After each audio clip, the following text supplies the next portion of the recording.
సైలెంట్లో పెట్టుకోండి please. Okay. నాకు ఇచ్చిన మాట 4వ మాట అండి. అది మార్కు సువార్త 16:33. మధ్యాహ్నం మొదలుకొని 3 గంటల వరకు ఆ దేశమంతటను చీకటి కమ్మెను. 3 గంటలకు యేసు ఏలోయ్ ఏలోయ్ లామా సబక్తాని అని బిగ్గరగా కేక వేసెను. ఆ మాటకు నా దేవా నా దేవా నన్ను ఎందుకు చేయి విడిచితివి అని అర్థము. నిజంగానే మరి దేవాతి దేవుడు ఆయన ఈ లోకానికి మనిషి కుమారుడుగా వచ్చాడు. మనిషి కుమారుడిగా వచ్చినప్పుడు ఆయన ఏం చేస్తున్నాడు? రక్త మాంసాలు అన్నీ ఉన్నాయి. ఆయనకి ప్రేమ ఉంది, ఆప్యాయత ఉంది, అనురాగం ఉంది. దేవాతి దేవుడికి అన్నీ ఉన్నాయి.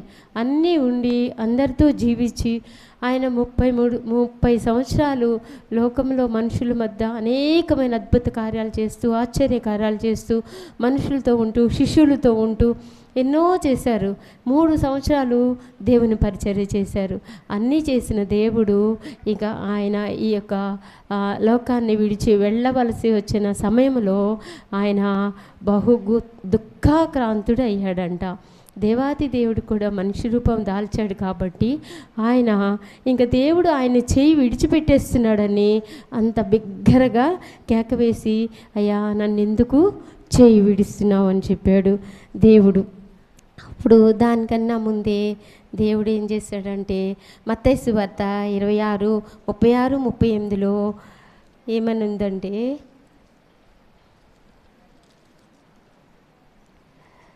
అంతటా యేసు వారితో కూడా గెత్సేమనే అనబడిన చోటికి వచ్చి ఆయన అక్కడికి వెళ్ళి ప్రార్థన చేసి వచ్చే వరకు మీరిక్కడ కూర్చుండుడని శిష్యులతో చెప్పి పేతురును జెబెదాయి 2 కుమారులను వెంటబెట్టుకుని పోయి దుఃఖపడుటకును చింతాక్రాంతుడగుటకును మొదలుపెట్టెను.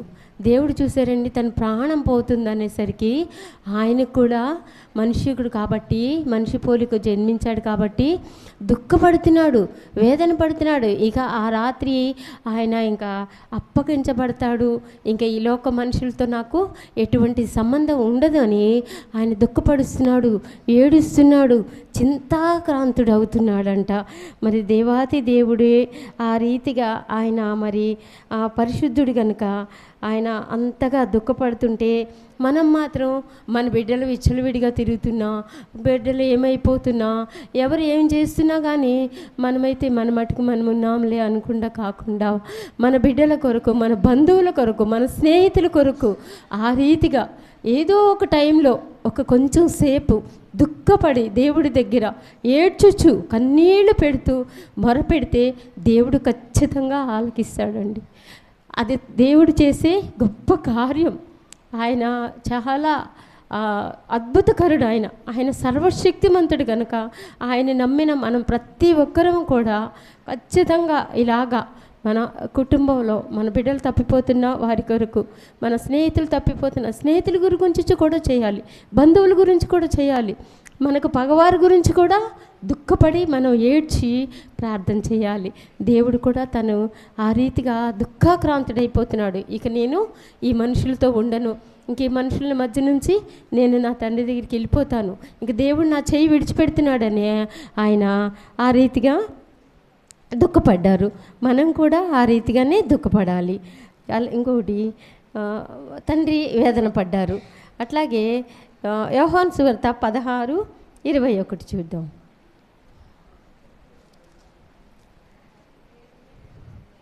ఆమె గడియ వచ్చెను గనుక ఆమె వేదన పడును. ఎవరు పడతారండి? స్త్రీ. ఖచ్చితంగా బిడ్డల కన్నా స్త్రీ ఏం చేస్తుందంటే వేదన పడుతుంది. ఎంతగా వేదన అంటే మనందరికీ తెలుసు, పురుషులకైతే తెలియదు కానీ ఇంకా అమ్మో నేను చచ్చిపోతానేమో, అసలు ఈ కడుపులో ఉన్నది ఎవరు నాకు వద్దే వద్దు, అసలు నాకు వాళ్ళు వద్దు అంటే అంతగా నొప్పులు, అంతగా బాధలు పడతాం. ఎంతగా బాధపడతామంటే ఇంకా అది ఒక నరకం. అలాంటి నరకంతో వేదన పడుతూ ఉంటాం అనమాట.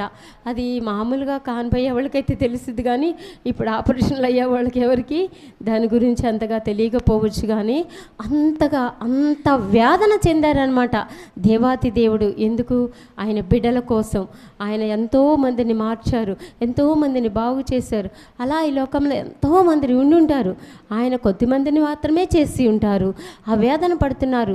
అయ్యో, ఇంకా నా బిడ్డలు ఎంతమంది ఉన్నారు, ఎంతమంది ఇంకా నశించిపోతారో, వాళ్ళందరినీ నేను బాగు చేయాలి, వాళ్ళందరికీ రక్షణ సువార్త చెప్పాలని దేవాతి దేవుడు వేదన చెందుతున్నారు, కలవరపడుతున్నారు, దుఃఖపడుతున్నారంట దేవాతి దేవుడు. మరి ఆయనే దుఃఖపడినప్పుడు మనం కూడా దుఃఖపడాలి కదండి. మన బిడ్డల కొరకు దుఃఖపడాలి, మన బంధువుల కొరకు దుఃఖపడాలి, మన ఆత్మీయుల కొరకు దుఃఖపడాలి, ఉద్యోగం లేని బిడ్డల కొరకు. మరి ఎంతగానో 40 దినాలైతే మరి మీరు కొంతమంది వచ్చారు, కొంతమంది రాలేదు కానండి. దినము కూడా 40 దినాలు కూడా దేవాతి దేవుడు నిజంగా అయ్యగారిని వాడుకున్న విధానం బట్టి నాకు ఎంతగానో సంతోషపడ్డాం మేమైతే. బిడ్డలు లేని వారికి కన్నీటితో ప్రతి ఒక్కరము ప్రార్థన చేస్తాం. వివాహాలు కాని బిడ్డల కొరకు ప్రార్థన చేస్తాం. వ్యాధిగ్రస్తులు ఎక్కడో ఇళ్లల్లో ఉంటే వారు రాకపోయినా వారి కుటుంబాల గురించి వేదన పడుతూ దుఃఖపడుతూ మరి ప్రార్థన చేస్తాం. కానీ కార్యం చేసేది దేవాతి దేవుడు. ఆయనకు మాత్రమే మనం మొరపెట్టుకున్నాం. ఆ కార్యం జరిగించేది కూడా దేవుడే అని, ఆయన తిరిగి వస్తాడని మనకు లేఖనంలో చెప్తున్నప్పటికీ దేవాతి దేవుడు దుఃఖపడ్డారు. ఆ రీతిగానే యోహాను 11:33-35.